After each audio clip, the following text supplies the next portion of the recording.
Assalamualaikum warahmatullahi wabarakatuh. Bagaimana kabarnya Ananda? Semoga selalu sehat ya. Masih tetap semangat ya belajarnya walaupun sampai saat ini masih belajar daring.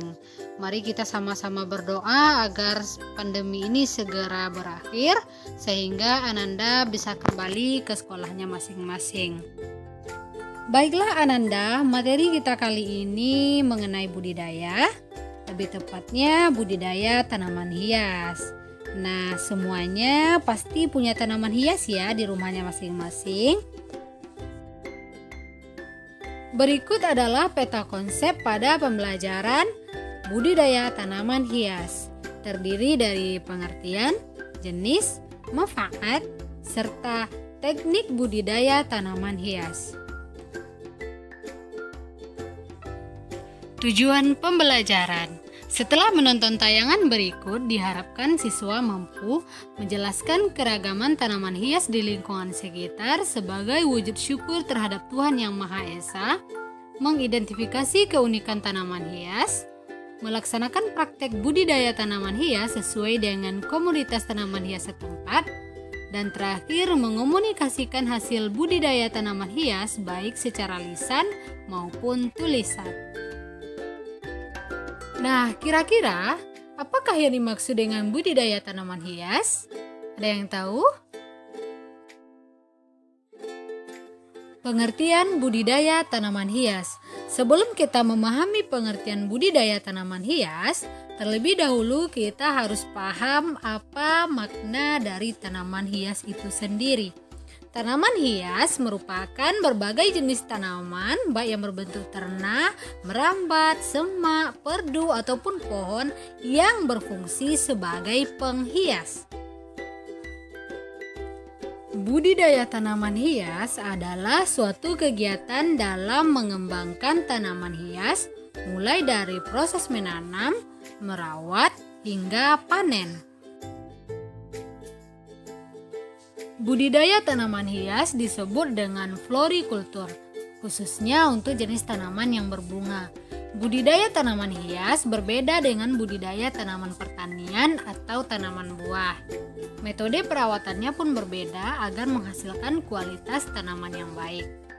Nah, tentunya di rumah Ananda banyak ya tanaman hias atau bunga. Jenis-jenis tanaman hias. Yang pertama, tanaman hias bunga.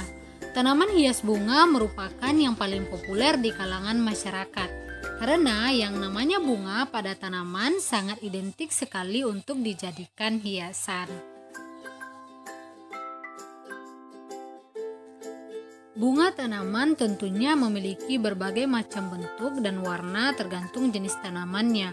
Beberapa contohnya seperti bunga mawar, bunga melati, bunga matahari, bunga aster, bunga anggrek, bunga sepatu, kamboja, dan lain sebagainya. 2. Tanaman hias daun. Tanaman hias daun merupakan tanaman yang memiliki keindahan dari segi daunnya.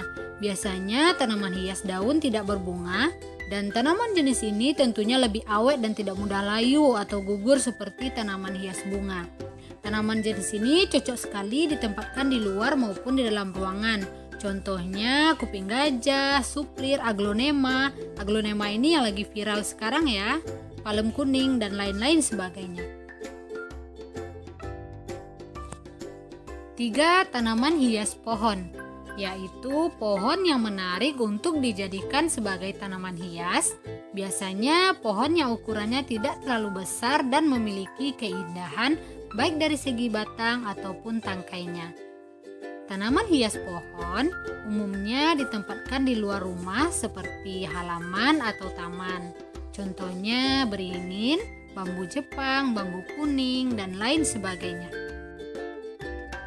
Selanjutnya, tanaman hias akar merupakan tanaman yang memiliki keindahan dari segi akarnya.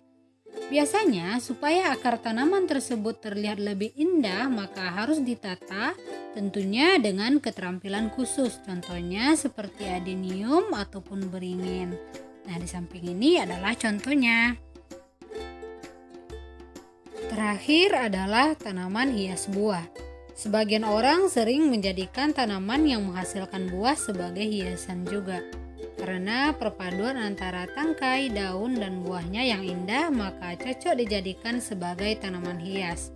Contohnya cabai pelangi, lemon, jeruk nagami, dan sebagainya. Di samping adalah contohnya ya. Berdasarkan jenis tempat ditanamnya atau tumbuhnya, tanaman hias dibedakan menjadi 3 jenis. Yang pertama, tanaman yang ditanam di tempat biasa. Maksudnya tanaman hias yang ditanam pada tanah atau pot dapat ditempatkan di dalam atau di luar ruangan. Misalnya bunga mawar, bunga melati, bunga sepatu, dan sebagainya. 2. Tanaman hias yang digantung. Merupakan tanaman hias yang ditanam dengan cara digantung, seperti tanaman hias yang ditanam pada pot atau media lainnya lalu digantung. Tanaman hias yang sering digantung misalnya seperti bunga anggrek dan begonia. Ketiga, tanaman hias yang ditempatkan di air. Merupakan tanaman hias yang tempat hidupnya di air. Tanaman yang hidup di air sering disebut sebagai tanaman hidrofit, dengan ciri batangnya berongga dan berdaun lebar. Misalnya tanaman hias ini digunakan untuk memperindah kolam seperti bunga teratai, kala lili, kapu-kapu, dan sebagainya.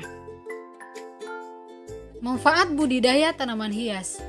Tentu banyak ya manfaat yang bisa kita peroleh dari budidaya tanaman hias. Yang pertama, bisa kita jadikan sebagai peluang usaha. Tidak heran ya zaman sekarang banyak orang yang menjadikan tanaman hias sebagai usahanya.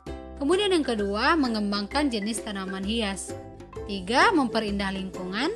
4. Penghijauan. Mengatasi erosi. Maksudnya bahwa akar-akar tanaman hias ini terutama bagi tanaman hias yang besar ya, itu dapat menahan daya air seperti itu. Kemudian yang terakhir bisa memperbaiki udara. Tentu masih banyak lagi ya manfaat yang bisa kita peroleh dari budidaya tanaman hias ini. Selanjutnya, teknik budidaya tanaman hias. Tidak jauh berbeda dengan teknik budidaya tanaman pangan, tanaman sayuran, dan juga tanaman obat. Langkah-langkahnya di antara lain yang pertama, penyiapan lahan atau media tanam. Bisa menggunakan pot, polybag, tanah, dan langsung ke air misalnya di kolam. Yang kedua, pembibitan dan penanaman. Yang ketiga, penempatan tanaman pada tempat yang kita inginkan dengan memperhatikan cahaya, suhu, kemudian kelembaban udara. Selanjutnya ada teknik pemeliharaan. Pemeliharaan ini terdiri dari teknik penyiraman dan juga pemupukan. Penyiraman harus didasarkan pada jenis tanaman, misalnya apakah tanamannya hidupnya di tanah yang lembab atau kering. Kemudian pemupukan juga seperti itu, apakah kita menggunakan pupuk organik atau pupuk non-organik.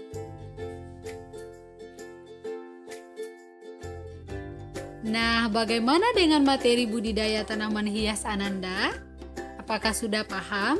Jika sudah paham, silakan dituliskan poin-poin pentingnya di buku catatan ya. Oh iya, jangan lupa like, komen, dan subscribe channel ini ya. Dan aktifkan juga tombol loncengnya guna mendapatkan notifikasi terbaru mengenai materi-materi selanjutnya. Sampai jumpa pada materi selanjutnya. Wassalamualaikum warahmatullahi wabarakatuh.